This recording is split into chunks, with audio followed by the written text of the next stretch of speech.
Hi, I'm Julie Sparling. I'm a creative movement teacher at P.S. Ogden Elementary School in Vancouver, Washington.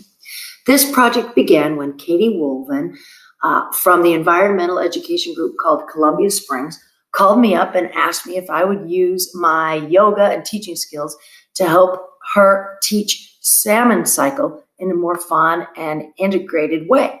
So in this video, you will see me and my friend and colleague, Jennifer Patton, demonstrating the moves. Jennifer teaches at Harney Elementary in Vancouver. This video was filmed at Salmon Creek in Hazel Dell. And Salmon Creek is a park built on land where Chinook, Cowlitz, and Klickitat tribes lived for centuries. We hope that this video or this experience for kids helps them learn about the salmon which is so important to the native tribes in our area. Also, if we learn more about salmon, we can learn about how to take better care of our environment. So we're going to make certain movements here that connect our body with words. We're going to use our whole brain and our whole body to do this. If it feels awkward or strange, don't worry about it. Just hang in there and try to connect a movement with a vocabulary word. Everybody's going to do it a little bit differently because everybody's body is different. So get yourself a space to move and welcome to the salmon life cycle.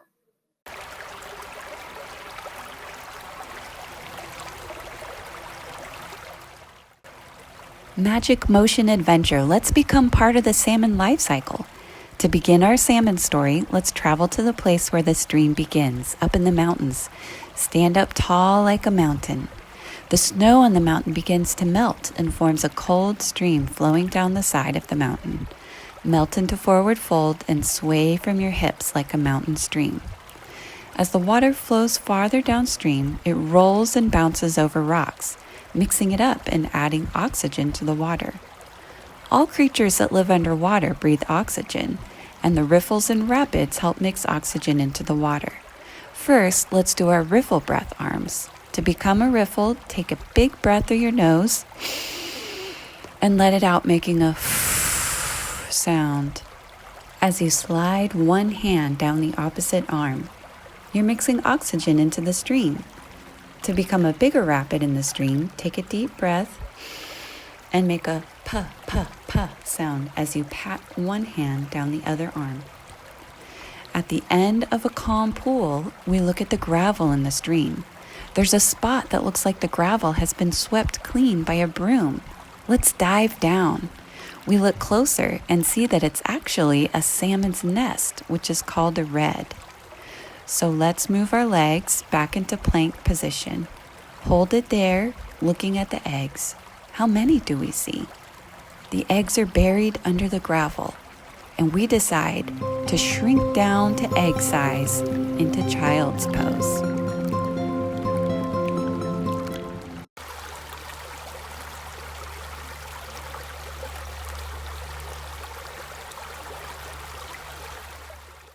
Now we're the size of a tiny salmon egg inside the cold, dark gravel nest. At this stage, we're called eyed eggs because you can see our eyes.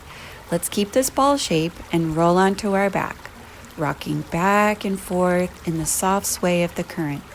Our shell is not hard like a chicken's egg. It's soft, so it won't crack under the gravel.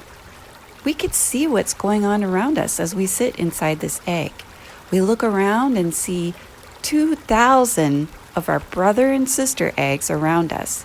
We start to wiggle a lot. We're about to hatch.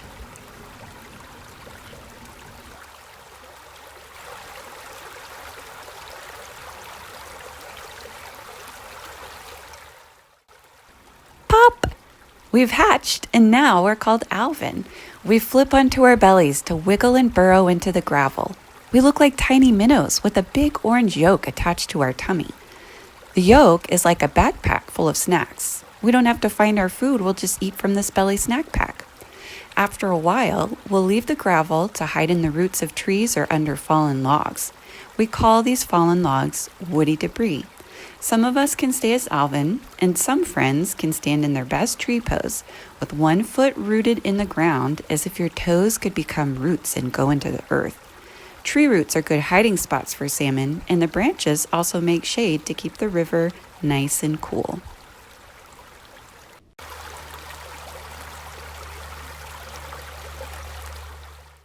Once the yolk is all eaten up, we grow from Alvin to what's called the fry stage. To swim like a fry, let's stand in one spot, put both arms out straight with the back of your hands touching. Put one hand over the other and bring your palms together. Dip your head and start swimming while standing still, but going up and down, left and right. Now we have camouflage stripes down our side, and we swim a little farther out into the stream to look for food. We look for water bugs crawling on the rocks, also known as macroinvertebrates. Let's see you crab walk across the floor. Uh-oh, the fry ate you. Now you are a part of that fry, so show us your fry pose again. After staying in the stream for almost a year, fries start to wonder if there's a better home somewhere else. We stretch up, side to side. We feel the need for more space and better food, so we decide to go on a long trip. We head downstream, through rapids, under bridges, jumping from one hiding spot to another. We see a shadow above us. It's an eagle, but we slip past the eagle.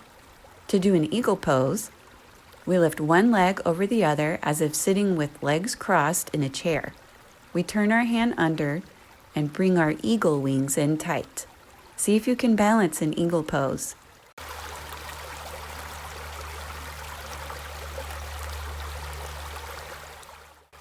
Now, we finally reach the end of the river, the place where the river flows into the sea.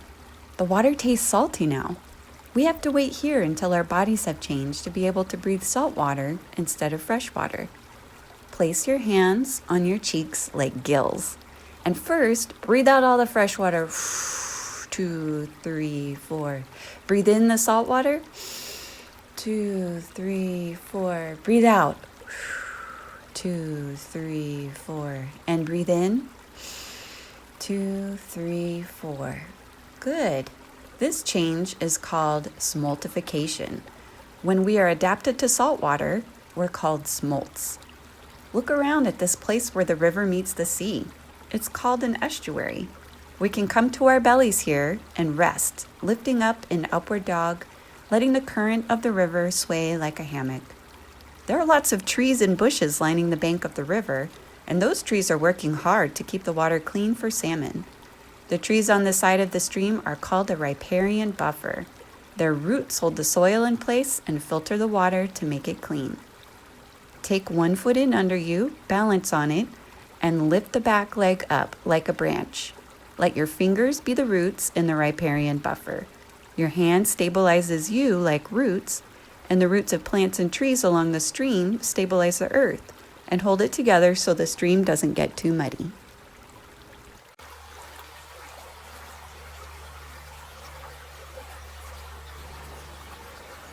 Are you ready to swim into the ocean? Let's go. We're adults now. Let's get bigger and stronger in our adult yoga moves. Come to plank position, then upward dog, push back into downward dog, bend at your knees, and go forward into plank again. And repeat as you grow. Plank position, then upward dog, push back into downward dog, bend at your knees, and go forward into plank again. We swim all over the Pacific Ocean, looking for food to eat, swimming with our salmon friends, having a great time. Salmon live for 2 to 3 years. We're eating the free seafood buffet in the ocean and getting bigger and stronger and bigger and stronger until we're so big and strong we feel like we could do anything. But one thing happens. We start to miss the place where we were born.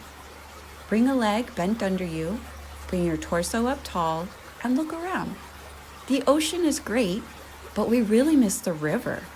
We're nearing the end of our life cycle, and we decide to make a journey back to that freshwater stream to spawn or reproduce. Switch legs and bring the other one underneath you. We're going to be spawners.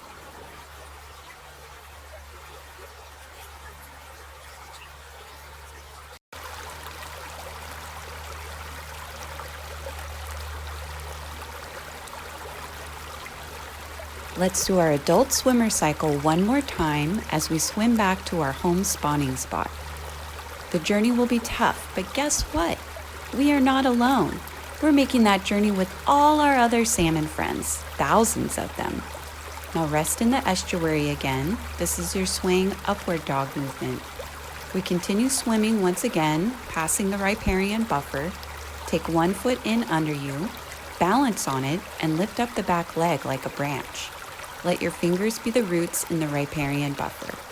Your hand stabilizes you like roots, and the roots of plants and trees along the stream stabilizes the dirt and hold it together so the stream doesn't get too muddy. Roll up to standing, swimming through those riffles. Review your riffle breath. Then make it a bit bigger for the rapids breath. We see water bugs, those macroinvertebrates. Let's see your crab walk again. But we're not hungry anymore, and we don't care about eating, only getting back to that gravel patch in the stream where we were born. We finally make it back to our home stream. We're exhausted, but we have one more thing to do. We make a gravel nest called the red for our own eggs. Sit cross-legged in lotus position, twisting one hand over the opposite knee, making the red or the nest around us when we switch sides. One more time, make the red for the eggs. We say thank you, stream, thank you, trees, thank you, ocean. And that's the end of our life cycle. We lie back in corpse pose, and our bodies become nutrients for the ecosystem, ready for the salmon life cycle to begin again when our own eggs hatch.